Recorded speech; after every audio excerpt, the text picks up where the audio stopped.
என்ன அப்படின்னு நிறைய பேர்த்த கேட்டாங்களா. ஒரு பரோட்டா மாஸ்டர்கிட்ட கேட்டாங்களா காதல்னா என்ன அப்படின்னு. அதுக்கு அவர் சொன்னாரா, காதல்ன்றது பரோட்டா மாதிரி ரெண்டு பக்கமும் வந்தாதான் டேஸ்டா இருக்கும் அப்படின்னாராம். ஒரு ஆட்டோக்காரன்ட்ட கேட்டாங்களா, காதல்ன்றது ரெகுலர் சவாரி மாதிரி இருக்கணும், அப்பப்ப வர லோக்கல் சவாரி மாதிரி இருக்க கூடாது அப்படின்னா. காதல் என்ன அப்படின்னு ஒரு பத்திரிகாரன்ட்ட கேட்டாங்களா. அதுக்கு அவன் சொன்னா, காதல்ன்றது கன்னித்தீவு மாதிரி, அதுக்கு முடிவே கிடையாது அப்படின்னா. காதல்ன்றது என்ன அப்படின்னு ஒரு போலீஸ்காரன் கேட்டாங்களா. அதுக்கு அவன் சொன்னா, காதல்ன்றது மாமூல் மாதிரி, அதிகமா கிடைச்சா சந்தோஷம், கம்மியா கிடைச்சா துக்கம் அப்படின்னா. ஒரு லவ் ஃபெயிலியர் போயிட்டு காதல்னா என்ன கேட்டாங்களா. அதுக்கு அவன் சொன்னா, காதல்ன்றது கார்பரேஷன் கக்கூஸ் மாதிரி, வெளியே இருக்கவன் உள்ள ஓட துடிக்கிறான், உள்ள இருக்கவன் எப்படா வெளியில ஓடலாம் துடிக்கிறான் அப்படின்னா. காதலை பத்தி சேட்டன் பகத் அப்படின்றவரு அழகா சொன்னாரு. பொதுவா உலகம் முழுக்க காதல் ஒரே மாதிரி தான் நடக்குது. பையன் பொண்ணை காதலிப்பா, பொண்ணு பையனை காதலிப்பா, கல்யாணம் பண்ணிப்பாங்க. ஆனா இந்தியால வித்தியாசம். அந்த பையனுக்கு பொண்ணை பிடிச்சிருக்கணும், பொண்ணுக்கு பையனை பிடிச்சிருக்கணும். பையன் வீட்டுக்கு பொண்ணை பிடிக்கணும், பொண்ணு வீட்டுக்கு பையனை பிடிக்கணும். பையன் வீட்டுக்கு பொண்ணு வீட்டுடைய கலாச்சாரங்கள் பிடிச்சிருக்கணும், பொண்ணு வீட்டுக்கு பையன் வீட்டுடைய கலாச்சாரங்கள் பிடிச்சிருக்கணும். பொண்ணு வீட்டுக்கு பையன் ஜாதி ஓகேவா இருக்கணும், பையன் வீட்டுக்கு பொண்ணு வீட்டுக்கு ஜாதியா இருக்கணும். அதை தாண்டியும் இந்த கர்மம் பிடிச்ச ரெண்டு பேரும் லவ் பண்றணும். அப்பதான் இந்தியால காதல்ன்றது சாத்தியம். இவ்வளவு சிக்கலான விஷயத்த நம்ம பயலுக துடிக்கிறானுங்க காதலிக்க. பொண்ணுங்க கூட ஒரு வகையில இசைதான். கொஞ்சம் நல்லா உத்து கேளுங்க, சங்கு சத்தம் கேட்கும். சார், இப்பெல்லாம் பாத்தீங்கன்னா இளைஞர்கள் பேஸ்புக்ல பாக்குறாங்க, வாட்ஸ்அப்ல லவ் பண்றாங்க, ஸ்கைப்ல உறவு கொள்றாங்க, வீடியோ சாட்ல குழந்தை பெத்துக்கிறாங்க. பாத்தீங்கன்னா இபேல டைவர்ஸ் வாங்கிக்கிறாங்க, OLXல புருஷனையா வித்துடுறாங்க. சிவன் காதலிச்சா திருவிளையாடல், பெருமாள் காதலிச்சா பெருமை, கிருஷ்ணன் காதலிச்சா லீல. ஆனா நீங்க காதலிச்சா ஈவ்டீசிங் ஆச்சு. அதை புரிஞ்சுக்காம சுத்துறீங்களா? எதுக்கு இந்த வயசுல லவ் நான் கேட்கிறேன். லவ்ன்றது என்ன, ஒரு அழகான விஷயம். அது ஆனா எந்த வயசுல வரணும்? நீங்க எல்லா விஷயத்தையும் சாதிச்சதுக்கு அப்புறம் வந்தா பரவாயில்ல. இளைஞர் தன்னுடைய வாழ்க்கையில வளரும் போதே காதல்ன்ற ஒரு விஷயத்தை எடுத்து அழிஞ்சு போயிட்டு இருக்கான் அப்படின்றத மறுக்க முடியாத உண்மை.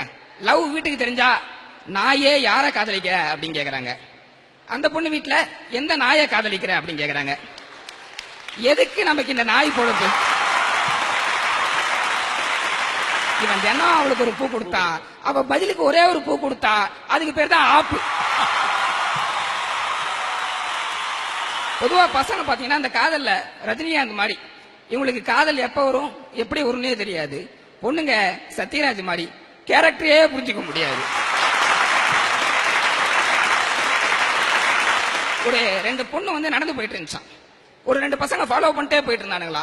அந்த பொண்ணுங்க பாதிச்சா, இந்த பயலுக்கு ரொம்ப நாளா நம்ம பின்னாடி வந்துகிட்டே இருக்கிறானுங்க, ஏதாவது பண்ணுவோம் அப்படின்ட்டு ராக்கி கயிறை எடுத்துட்டு அந்த ரெண்டு பையன் கையிலையும் கட்டி கையில கட்டி அண்ணாண்டுருச்சுங்களா. உடனே நம்ம பையன் பார்த்தா, மச்சா ஏன் தங்கச்சி நீ கட்டிக்கோ, உன் தங்கச்சி நான் கட்டிக்கிறேன். நல்ல முறை.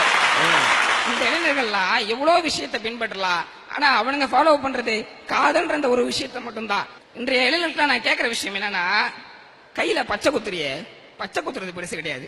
அந்த பொண்ணு உன்னை விட்டுட்டு போனதுக்கு அப்புறம் அதே பேர்ல உனக்கு ஒரு பொண்டாட்டி கிடைக்குமா? வாழ்க்கை ஃபுல்லா அதை வச்சுதானே வாழ்ந்துகிட்டு இருக்கிறோம். பழைய ஷாக்ஸ மோந்து பாக்குறதோட கொடுமையானது பழைய காதலிய ரோட்ல பாக்குறது. நீங்களா லவ் லெட்டர் பாத்தீங்கன்னா பசங்களாகட்டும் பொண்ணுங்களாகட்டும் சிலர் ஓவரா ரத்தத்துல எழுதி கொடுக்குறாங்க. ஏண்டா ரத்தத்துல லவ் லெட்டர் எழுதி கொடுக்குறிய, அந்த பொண்ணுக்கு உன் மேல காதல் வருமா வாந்தி வருமா? பார்க்கும்போது எந்த விதத்துல கொடுக்குற? எனக்கு தெரிஞ்ச ஒரு பையன் ஒரு பொண்ணு கொடுத்தா, ஒரு லவ் லெட்டர், ஒரு கல்யாண பத்திரிக்கை, ஒரு கண்ணீரஞ்சலி போஸ்டர். அன்பே நீ என் காதலை ஏற்றுக்கொண்டால் கல்யாண பத்திரிக்கை, இல்லனா கண்ணீரஞ்சலி போஸ்டர் அப்படின்னா. ஆக அந்த பொண்ணுகிட்ட தன்னுடைய வாழ்க்கையை சொல்லும் போதே சாகரத்துக்கும் அடிக்கிறானே, இவங்க கூட அந்த பொண்ணு எப்படி வாழ்வா? உங்களை வச்சு நீங்க வாழ்ந்தீங்களோ இல்லையாடா, உங்களை வச்சு எல்லாரும் வாழ்றானுங்க. செல்போன் கடைக்காரன் வாழ்றான், சிம் கடைக்காரன் வாழ்றான், ஐஸ்கிரீம் கடைக்காரன் வாழ்றான், எண்ணெய் கடைக்காரன் வாழ்றான். அதுவும் எண்ணெய் கடையில பாத்தீங்கன்னா ஒரு எண்ணெயில வாங்கி 2 ஸ்டாப் போட்டு குடிப்பாங்க. அப்போ விட மாட்டான், 3 எண்ணெய் வாங்கி குடிச்சாதான் விடுவான்னு குடிச்சு விட்டு அனுப்பிச்சுட்டுருவான். அது எப்படி 20 வருஷமா பெத்து வளர்த்த ஒருத்தவங்களை விட்டுட்டு 20 நாளே ஆன ஒரு பையனா தான் வாழ்க்கைக்கு முக்கியம் எப்படி முடிவு பண்றீங்க? அது எப்படி உண்மையான காதலா இருக்கும்? அடுத்து நிறைய பேர் பாத்தீங்கன்னா கையை கிழிச்சுக்கிறீங்க, அந்த பொண்ணு வேணான்னு சொல்லி, இல்ல பையன் வேணான்னு சொல்லிட்டானு கையை கிழிச்சிட்டு ரத்தத்தை கொடுக்குறிய.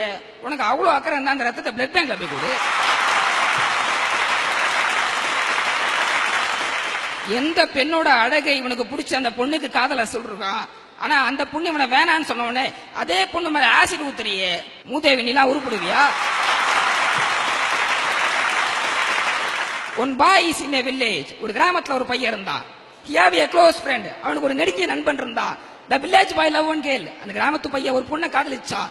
One day the love is failure. ஒரு நாள் அந்த காதல் புட்டுகிச்சு. The friend is going to solve the problem. அந்த கிராமத்து பையன் அந்த லவ் எடுத்து சொல்ல போனான். But he not returned. அவன் திரும்ப வரவே இல்லை. Why? ஏன் தெரியுமா? Because both are escape. அவங்க ரெண்டு பேரும் ஓட்டாங்க.